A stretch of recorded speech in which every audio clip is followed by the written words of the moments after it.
Like many people, I've been sort of working on definitions of hip-hop. I don't know if it's important, but, I'm an academic, so what am I going to do?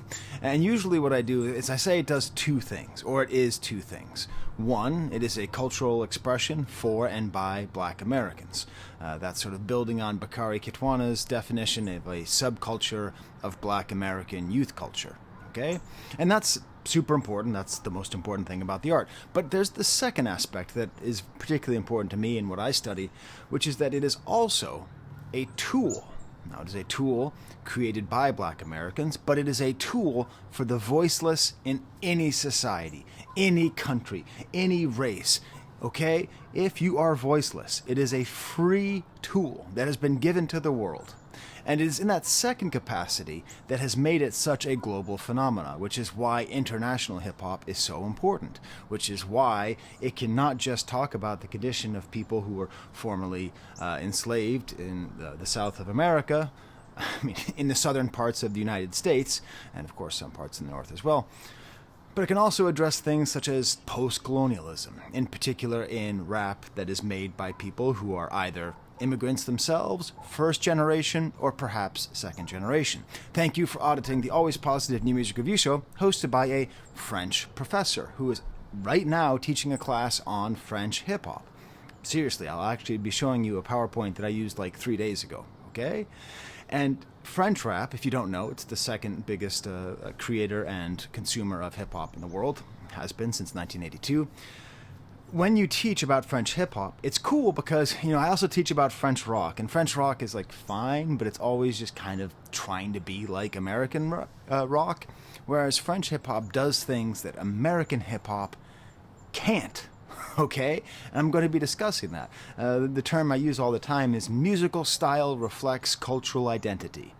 When I say cultural identity, they have an expression in France where they say that you live as an ass between two chairs, un cul entre deux chaises, for those of you who want me to say everything in French when I talk about it. And that's how they describe the immigrant experience, because most people who are, or many people who make rap in France are either first, second generation immigrants from people from former French colonies. Maybe they're from the north of Africa, from Algeria. Maybe they're from Senegal, okay? Hell, maybe they're even from the Caribbean. And what ends up happening is the musical style of those rappers is inevitably influenced by the music that they grew up with in their home, or that they experienced while on vacation visiting the family. The connection between French hip-hop and Africa is this. What is the connection between American hip-hop and Africa? We'll talk about that in a second. Okay, let me just show you an example here. I'm not going to be able to play anything because the copyright goblins will scoop me up.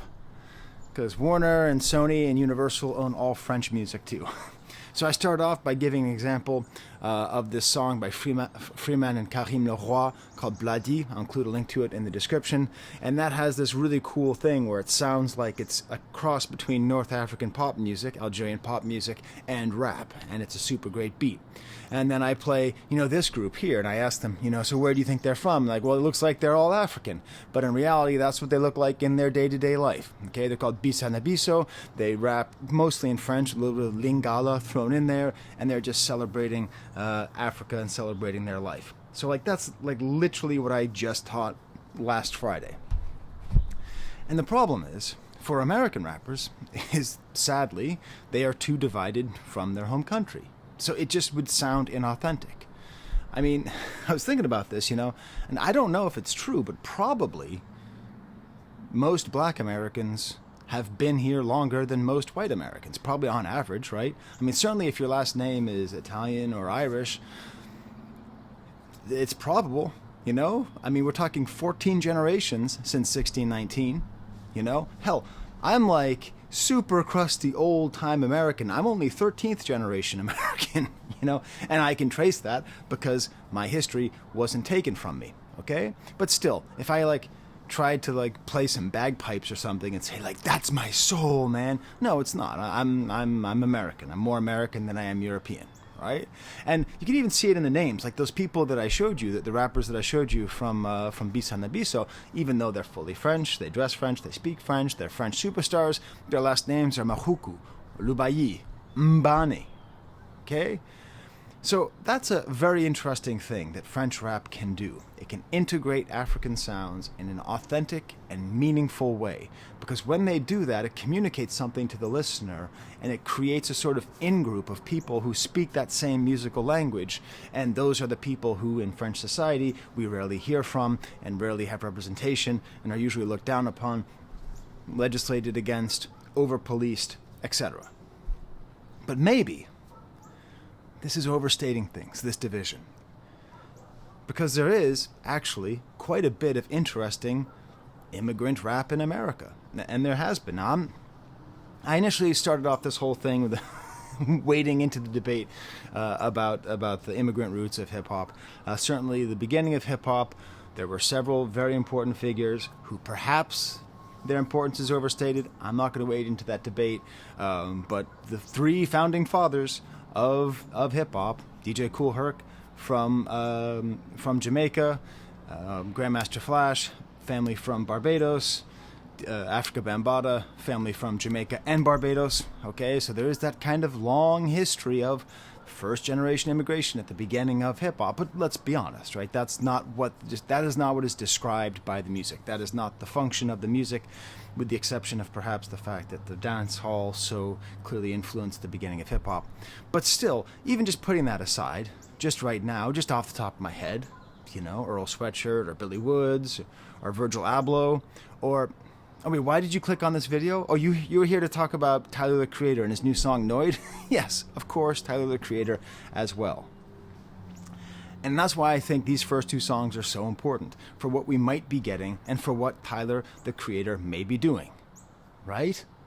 If his father is from Nigeria, which is what we know is true, then how is that actually influencing his music? Is it something he's just trying to hide so he can be more like the rest of the rappers who sadly have their African roots torn from them centuries ago? Or is he going to be more like, I don't know, a French rapper who's able to embrace those roots because it's so close?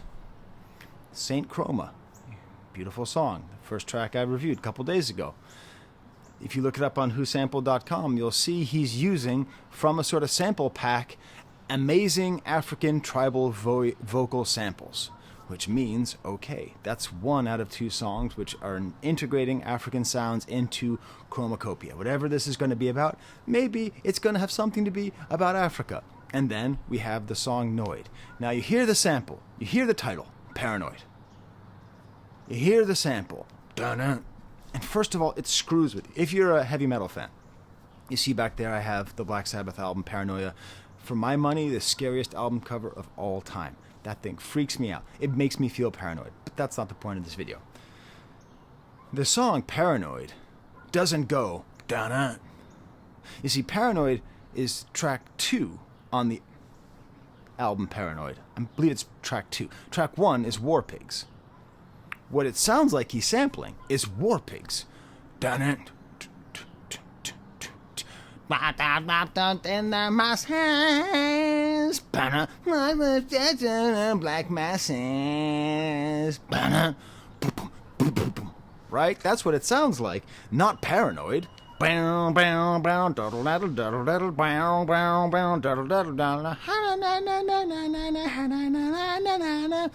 it's this really cool thing that happens where you see the word paranoid and then you hear a Black Sabbath sample and then you go, oh, but it's the wrong song. But hey, for those of you who don't stop typing, hit send right now. You started typing, Skye, this is not a Black Sabbath sample. Props to you. You noticed that too? Good. You hit send right now. I don't care if it's a half-finished sentence. I want to read those half-finished sentences because I'd be doing the same thing if I saw some dude out here trying to tell me this is a Black Sabbath sample. It's not. It's a Zombian sample. It's just the Zombian rock song that I'm going to be describing. Nizakupanga Ngozi by Paul Ngozi and the Ngozi family, released in 1980. That's what it is. Now, what's funny is it's part of what is called Zam Rock. I don't know anything about Zambian rock and roll music. Props to people who do. Feel free to tell me in the comments what I don't know, because I've learned about this through the song. Tyler, the creator, made me learn about Zambian rock music. Coincidence? Rando sample? I don't think so. I also just happened to see while getting ready that TrackLib released a video, which is great because it confirmed. I was like, I'm 99.9% sure that this is not a Black Sabbath sample, but it is a sample of this song that sounds like a Black Sabbath song. And that's what it is. It's just pitched up. So it's actually a little bit pitched up more to the War Pigs tempo. So it is, in my opinion, a very clear communication of something very important about this album and what Tyler, the Creator, is trying to do, which is emphasize, be in contact with his Africanness, and hopefully to promote African culture to all of us Americans who don't think enough about African culture.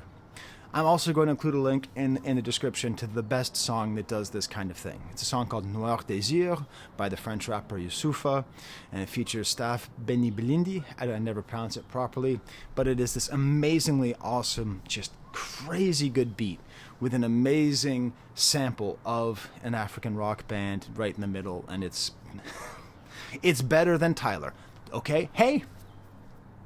You listen to this sample, you tell me it's not better than what Tyler did. I'm not saying that Youssoufa is better than Tyler, although Youssoufa is great, but listen to these songs back to back and you tell me which is a better sample. Now, of course, you might also be sitting there typing, this one you don't need to send to me, that Zambia is not Nigeria, okay? It's a very different part of Africa, okay? Nigeria's here and Zambia's there, right? And, it's different languages. So if Tyler, the Creator's father, and I don't know, spoke Igbo, right, the language, that's mostly of the Atlantic Congo language tree, and the Zambian sample is in Chichewa, which is part of the Bantu language tree. So, it'd be like listening to a song in Estonian and saying, wow, this is representing Italy. But it is important because there is, to a certain extent, Africa is so deprioritized in the cultural mind that Pan-Africanism has to substitute for sort of regional African support. So I do think it's important. I do think it is sending us to Africa. It is us hearing the sample. It is us going on Lyric Genius. It is us clicking, Rap Genius. I keep forgetting what it's actually called.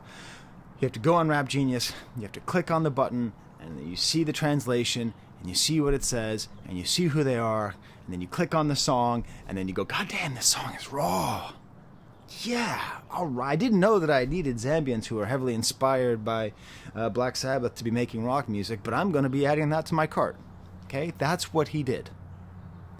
Of course, in the second half of the beat. I don't want to undersell what a great producer Tyler is, because the second half, if you're paying attention, he's adding these bloops that get almost polyrhythmic, and these ooh, these oohs and ahs. Who's playing bass? Who's playing bass on this? I don't know. It's high level bass. If it turns out this is some kind of Thundercat situation, I wouldn't be surprised. So the song, he starts off singing like a rock star. Before the first time the sample happens, he's just sort of singing. And this is the great thing that Tyler has done.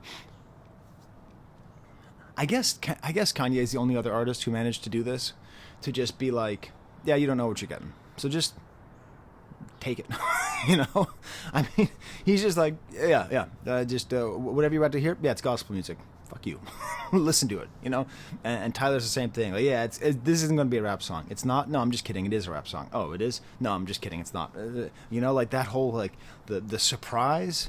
And that's what it is. That's what's so great about artists like Kanye or like Tyler, is that they train listeners to be good appreciators of art who trust the artist, not their own taste, because your taste is not as well developed as an artist's sense of what they can create.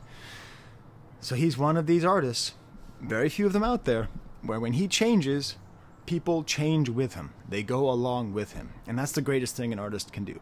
The greatest thing. The worst thing an artist can do is make his fans happy. Make their fans happy. Happy fans are thin. They're tiny, tiny little bliffs that go away and become fans of something else. But fans who go with you when you change, they're heavy, massive, big time. Broader than Broadway. So he starts off singing these lyrics, living between cameras and recorders. And it's a whole song about the feeling of being famous. Maybe. We'll get to that in the video. Maybe it's just about... Okay, I read this as being partially about being famous, and then I also feel it as a story about being othered. I think in this case it's being othered by race, a sort of black person in a white supremacist society. I feel these things, that this isolation that he feels living between cameras and recorders. Yes, of course, it isn't specific to him being a famous person, because everybody knows what he looks like, and everybody runs up to him and wants to take a picture. Everybody wants to record him saying something bad. Everybody wants something from him all the time. Right? Never forget what Mick Jagger said.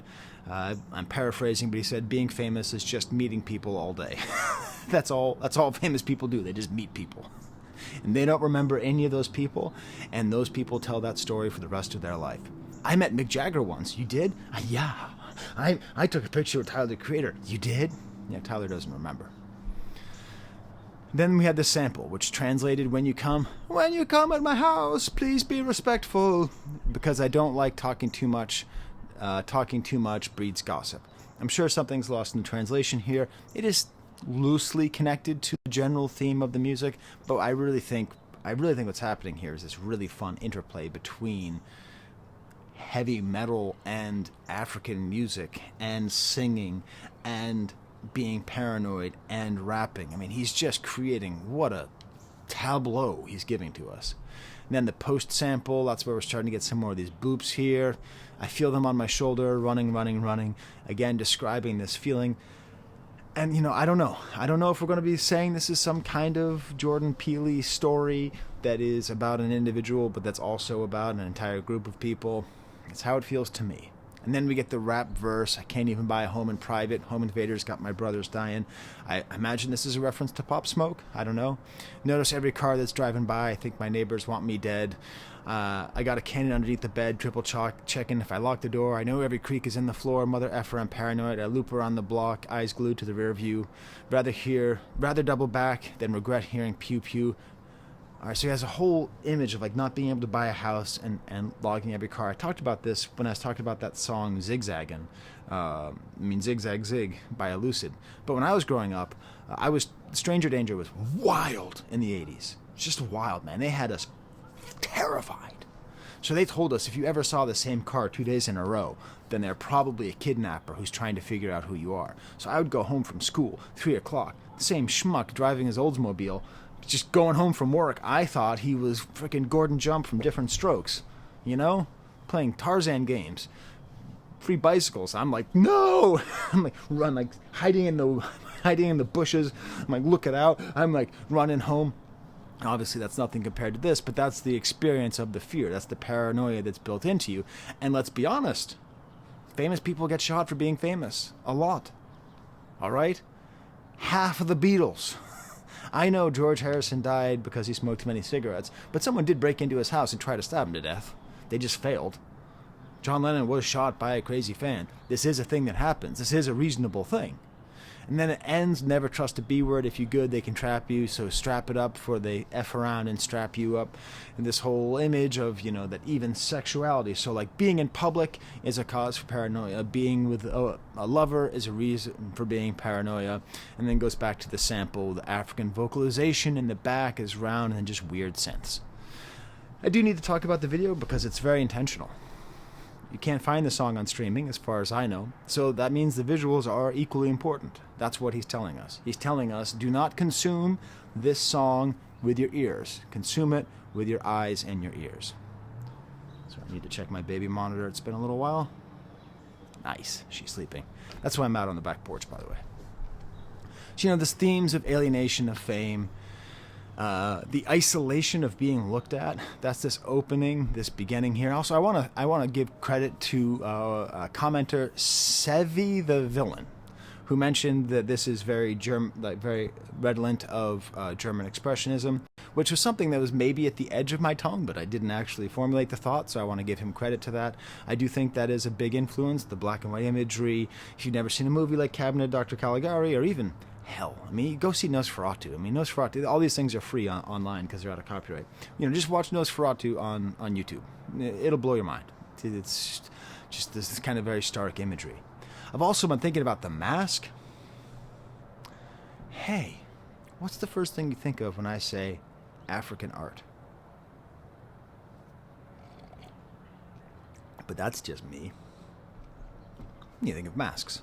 It doesn't look like an African mask, but masks are very important in African cultures and in African art, so maybe that's the sort of larger purpose of this weird flesh-colored mask. I don't know. We had the scene of him walking against the crowd and everyone making ugly faces, and I love this because I don't know how you feel.